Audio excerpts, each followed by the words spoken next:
JNU के अंदर राष्ट्र विरोधी नारों का एक नया वीडियो आज हमारे पास आया है. A number of journalists are protesting in There were 2 journalists against 15 people who were greeting migrants. में जो हुआ पत्रकारों के साथ जो मारा गया है, those anti-national, anti-India elements who deserve to be caught. Hello, I'm Richard Gisbert, and you're at The Listening Post. Here are some of the media stories we're tracking this week. India, where nationalists and journalists are in conflict. Can the government help, or is it part of the problem? The Palestinian reporter the Israelis say works for Hamas, and the hunger strike that's lasted almost 3 months. The American taboo, the candidate who broke it, and how the news media handled it. And if in doubt, and your campaign's bottoming out, you can always bash the media. India's capital, New Delhi, witnessed some extraordinary scenes this past week. Some 800 journalists, much of the New Delhi press corps, marched to the Supreme Court to present a petition demanding protection, as well as an investigation into attacks against the news media. All of this began February 13th when a student leader at JNU, Jawaharlal Nehru University, was arrested on charges of sedition over his involvement with a demonstration marking the 3rd anniversary of the execution of Afzal Guru, a Muslim Kashmiri convicted of an attack on the Indian parliament that left 14 people dead. That arrest put JNU, one of India's most prestigious public universities, at the center of a free speech debate that's been simmering ever since Prime Minister Narendra Modi and the BJP came into power back in 2014. And when journalists tried to cover the trial of that student leader, they were attacked by gangs inside the court building. The police, according to reporters there, failed to intervene. That's what prompted the march to the Supreme Court. More and more Indian journalists and writers are talking about a climate of oppression. News outlets in the world's largest democracy are clearly struggling to find a way to cover politically sensitive stories that touch on the nationalism movement and those who oppose it. The Listening Post's Meenakshi Ravi now on the events in New Delhi and the implications for national dialogue and freedom of speech in India.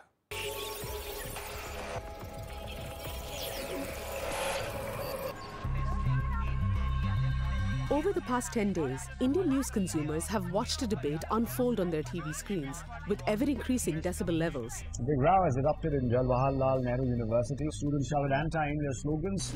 You could call it Spot the Traitor. Freedom of expression के नाम पर देशद्रोहियों को क्रांतिकारियों का दर्जा दे दिया जाता है.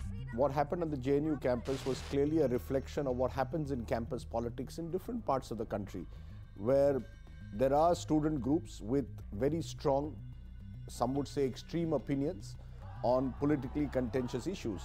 Now, one of those groups organized an event in JNU, and some of the slogans were seen to be anti-national, and the campus has got polarized. And that polarization is also reflected in the media. हम तो पूछेंगे, क्या JNU राष्ट्र विरोधी ताकतों का अड्डा बनता जा रहा है? JNU campus में Zee News was there. We covered it extensively. A lot of people termed this whole thing as the freedom of expression. But our point of view was, if you counter Indian foreign policy on Kashmir, and if you start supporting the terrorists, this was not acceptable. JNU के अंदर राष्ट्र विरोधी नारों का एक नया video आज हमारे पास आया है, जिसे दिखाते हुए आज हमें बेहद अफसोस हो रहा है. लेकिन राष्ट्र विरोधी तत्वों की सर्जरी के लिए इसे दिखाना भी उतना ही जरूरी है. We constantly reported this incident with our point of view that such things should not be allowed in this country. This national anti-national is basically reduced to the kind of phrase George Bush would use: if you're not with us, you're against us. I challenge you today. I challenge you today, Mrs. Lord. Shout with me the slogan Bharat Mata Ki Jai. Let us see. Let us see who want to fight for India and who think otherwise. So anybody who's critical of the government, anybody speaking against the absurdity of a charge like sedition against a student union president today is labeled anti-national. And the culmination was that just a couple of days ago, when the president of the JNU students, Kanhaiya Kumar, was to appear in court, journalists covering the event were attacked and beaten up by people. They cornered me and other journalist Amit Pandey from IBN7. They beat him up black and blue, and then I remember one of them distinctly telling me that delete the phone or we'll break your bones and break your phones. And this was a direct culmination of any attempt to give Kanhaiya Kumar's story or that side of the story, that whole attempt itself was labeled anti-national. The fact this story is taking place in the heart of New Delhi is important. Reporters in other parts of the country have been attacked and some even killed. But the assault on journalists in a court of law in the capital was a shock, not least because of the symbolic irony. And they took to the streets, nearly 800 of them, marching from the press club to the Supreme Court to demand an investigation into the violence. The march, in a sense, was a unique display of solidarity after a long time, and I'm glad it happened. People came there because people felt strongly. These attacks have taken place because there are politically organized groups who believe that the messenger must be shot if you don't like the message. And it is not one political group, it stretches across the country. A culture has been created where violence and intimidation today is acceptable. And how can we stay silent at a time like this? Indian journalists are no strangers to the challenges that come with covering heavy-handed politicians, big business, or organized crime. But speak to editors and reporters, and they will tell you that the pressures on the news media were already on the rise before 2014, when the nationalist Hindu party, the BJP, came to power. Those pressures have since grown, with the government's ministers making their positions clear, often in under 140 characters. On the JNU story, the Minister for Home Affairs, Rajnath Singh, tweeted, "Those involved in anti-India activities or propaganda will not be spared, and those who are innocent will not be harassed." With the space for dissent tightening, ongoing issues like Kashmir becoming harder to debate, and the airwaves growing more polarized, the rifts in the media have grown deeper, and it's had an effect on output. Arnab Goswami, who is the face of the English-language news channel Times Now, specializes in a brand of high-pitched aggressive journalism that tops the ratings regularly. Not only are you anti-national, you are a coward and you have been called out on the News Hour tonight. Goswami does have his critics, including an academic at JNU. Professor Parnal Chirmule wrote, Arnab Goswami of Times Now is on the front lines of a parallel war against nuanced thought, against honesty, against intellectual freedom, and against truth. He uses specific terms repeatedly ad nauseum. Anti-national, secessionist, unpatriotic are urgent favorites. Goswami was unavailable to speak with us for this report. One of the most dangerous aspects of what is happening is this concept of media trial, because we have converted studios into courtrooms, anchors into judges. We have already prejudged the issue, and as a result, we are creating a very, very dangerous society today. See, I have personally walked out of Arnab's show and I have written a long critique of Arnab Goswami's way of holding kangaroo courts every night. But on the other hand, the leftist journalists, they've been equally vicious and one-sided. What does it mean for the leadership of Narendra Modi and Amit Shah? What is it? The manner in which the leftist channel ran a very vicious campaign against Narendra Modi, based mostly on lies, distortions, misinformation, was very venal. As far as taking a stand on issues is concerned, I would say Arnab examines each issue on merit. He can be wrong, but he takes an independent stand on each issue.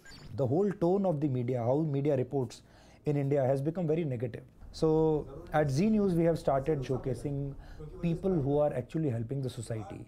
JNU के इन तथाकथित पढ़े लिखे बुद्धिजीवियों में से किसी ने भी इतनी जहमत नहीं उठाई कि ये उन 9 शहीदों की शान में 2 शब्द भी कह सकें.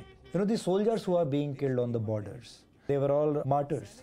So if a certain section of media and certain section of students in this country, if they call Afzal Guru a martyr, then what do you call all those soldiers who lost their lives while defending this country? For India's news media covering myriad sensitive and complex stories, this is a crucial time. The media have become a big story in the country, and their journalism and how much this government is willing to tolerate will dictate the role they play in the story of the nation. We've seen far worse in the past. The media is not being silenced. You open any newspaper on any given day, questions are being asked of this government. Criticism is taking place. Even in primetime television, yes, certain kind of discourse may be taking over, but there will be countervailing voices, and I think it will create its own repercussions. We will see that this government will have to answer for its failings, and that will then strengthen the hands of the media in terms of being able to criticize and scrutinize the government. On the download now, our viewers weigh in on India, the media there, and the debate over nationalism. The attack on the media needs to be understood in the context of something that has been happening to the media fraternity in India over the past 1 year. One of the senior union ministers last year had referred to the entire media fraternity as prostitutes, punning obviously on the word prostitutes, and also implying thereby that the media was easily compromisable. And ever since that got into the narrative, attacks and the abuse of media has become slightly easier perhaps than it was before. Ever since the arrest of Kanhaiya Kumar, the media has been fairly divided. A section of the media, including a couple of leading news channels, have been trying to portray certain students as anti-nationals.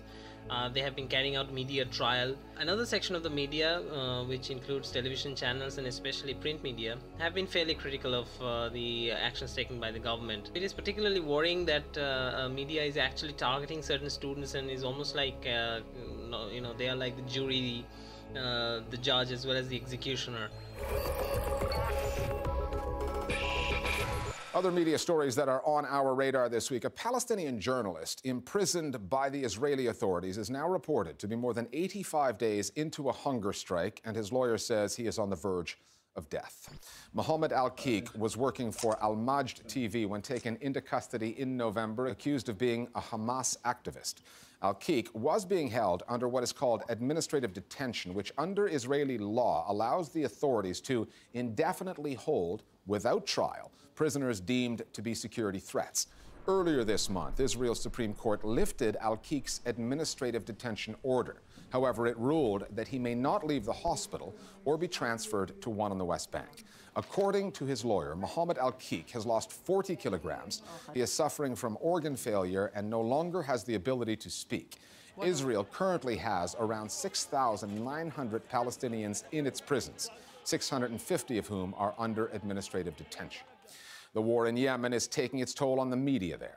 Cameraman Ahmed al-Shaibani was killed in western Taiz February 16th while covering fighting between Houthi forces who overthrew the former government in late 2014 and the Yemeni Popular Resistance that supports Saudi-backed forces in the country. He was reportedly shot by a Houthi sniper and died on the spot. Al-Shaibani worked for the recently launched Yemen TV and Yemen news website.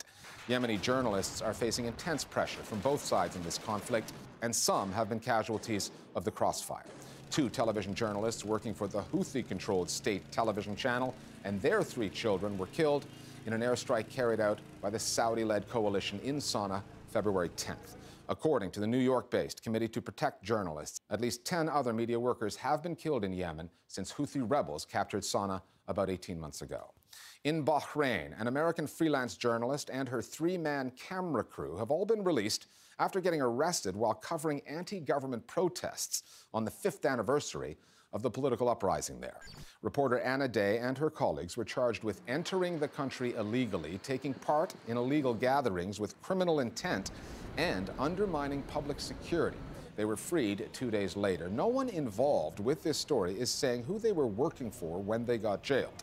The Bahraini government has brooked little dissent ever since the political demonstrations of 2011, in which the country's Shia majority demanded a greater role in Bahrain's governance.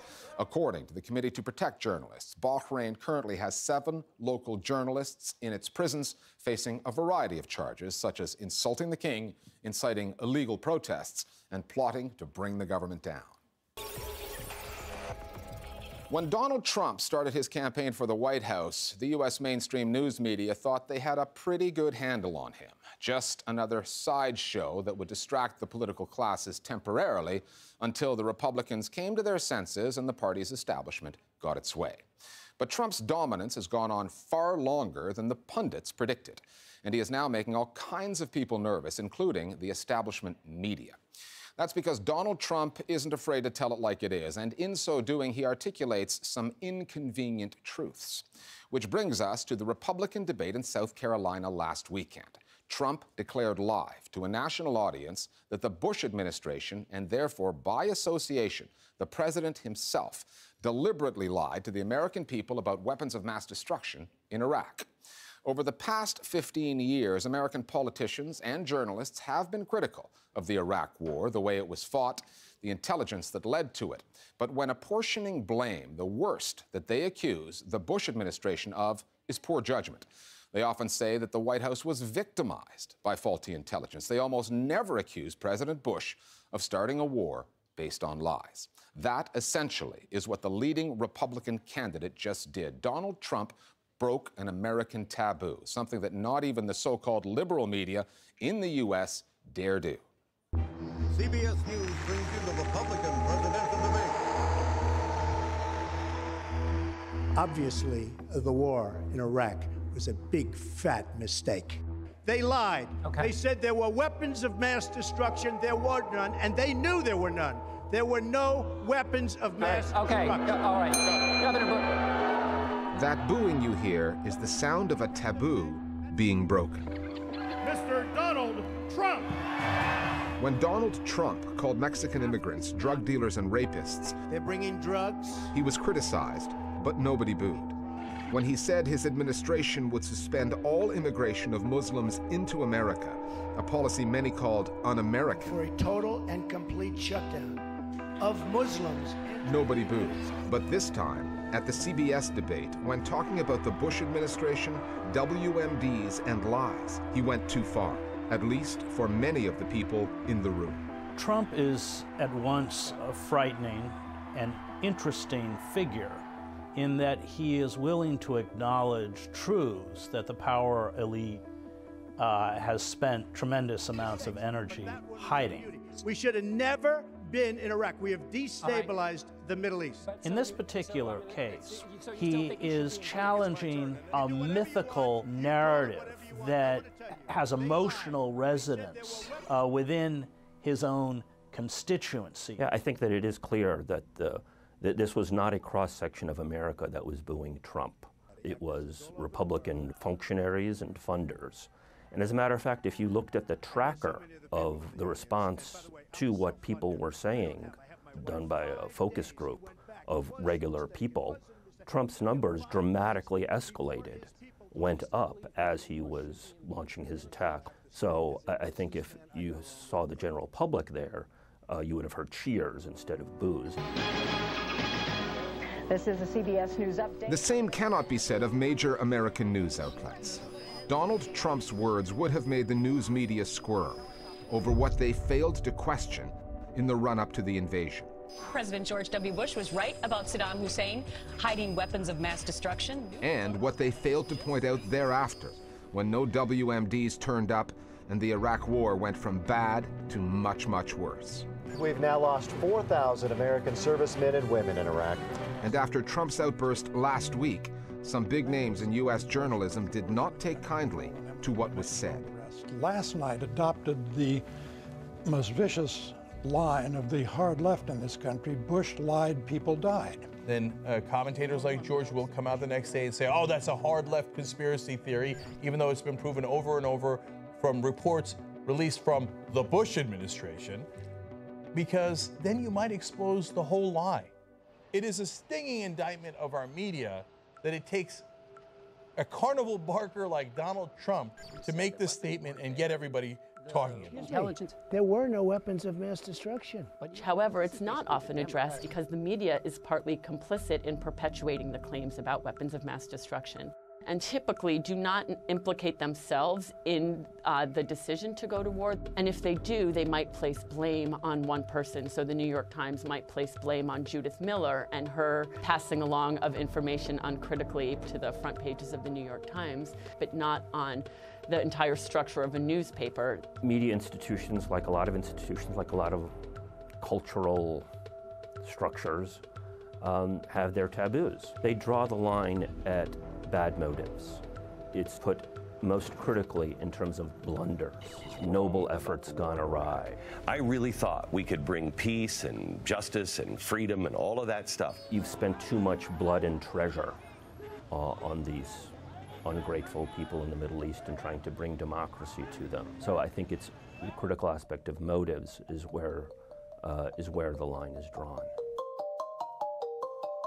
Political taboos exist in many societies for different reasons and to varying degrees. Some are written into law. In Turkey, calling the killing of 1.5 million Armenians in 1915 a genocide can land you in court. In Bangladesh, questioning the official number of those killed in the 1971 war with Pakistan is taboo. Israel's nuclear weapons program is an open secret, but military censors prevent Israeli journalists from reporting on it. Often, it takes an outsider like Donald Trump to break a taboo, to go where establishment figures, insiders from the worlds of politics and the media, refuse to go. A taboo is a form of social prohibition in which to transgress is a way of destabilizing the social order, we could say. The claim about weapons of mass destruction really challenges what we understand the role of the media to be. So I think there are a lot of ways in which this taboo really functions to protect some of our institutions that certainly could be subject to a much deeper and more critical scrutiny. But to say that the establishment actually manipulated and lied Iraq has weapons of mass destruction is to step outside the boundaries of acceptable criticism. It is to attack the virtues and intentions of the power elite. And when that is done, then you are pushed out of the mainstream completely. When I worked in cable news, if you said things that were true, but could raise a couple of eyebrows in the establishment, you'd get notes about how perhaps we should focus on other things. Aren't there so many topics to discuss? Why get back into that mess or that controversy? And those rules are not inscribed in stone on the wall of any newsroom, but every journalist knows precisely what those lines are. You internalize what acceptable criticism is and what unacceptable criticism is. When challenged on Fox News about what he said, Donald Trump was unapologetic, as is his wont. I'm not even doing it to win election. I'm doing it out of common sense. The war was a horrible thing. If we're not going to admit that, you're going to have yet another election where the Democrats are going to win. He was talking about the importance of trust between his party and voters. There's a message in there that the mainstream media might want to take on board. Now remember that the media is part of the establishment system. So if you lose faith in the system of the government, you also might lose faith in the system of the media. That is why it's taboo. It's not allowed on television or in the mainstream media. It took a guy as crazy as Donald Trump to break that taboo and to get people to start talking about it. Now you tell me which part of this is a free press. Finally, the U.S. presidential election campaign still has another 8 months to go. The two parties haven't even come close to choosing their nominees yet, and the number of televised debates is already in double figures, accounting for more than 20 hours of airtime. At those debates, the candidates trade blows over policy. They differ on substance and in style. But one topic where they tend to find common ground is the news media. Shooting the messenger, slamming the mainstream media for biased coverage must go down well with focus groups because all kinds of candidates are doing it, which produces a wealth of sound bites, some awkward moments, and a few noisy bits of television. We've snapped up a few snippets of media bashing. You can bet that you'll be seeing plenty more of this between now and November. We'll see you next time here at The Listening Post. You know, let me say something at the outset. The questions that have been asked so far in this debate illustrate why the American people don't trust the media. Secretary Clinton, do you want to respond? No. You've called women you don't like fat pigs, dogs, slobs, and disgusting animals. Honestly, Megan, if you don't like it, I'm sorry. When did you actually become a Republican? Such a nasty question. Some of these nasty and ridiculous questions. And it's not a very nicely asked question, the way you say that. Gosh, if you guys ask one more mean question, I may have to leave the stage. The double standard that exists in this country between the mainstream media and the conservative media. It's actually evidence of the bias that exists in the American media today. Yet the contrast with the Democratic debate, where every fawning question from the media was, which of you is more handsome and why? Let me say something about the media as well. That the American people are sick and tired of hearing about your damn emails. You people write this stuff. I don't know where you... It's over. That's it. You relieved? They don't look relieved. They like, get me out of here.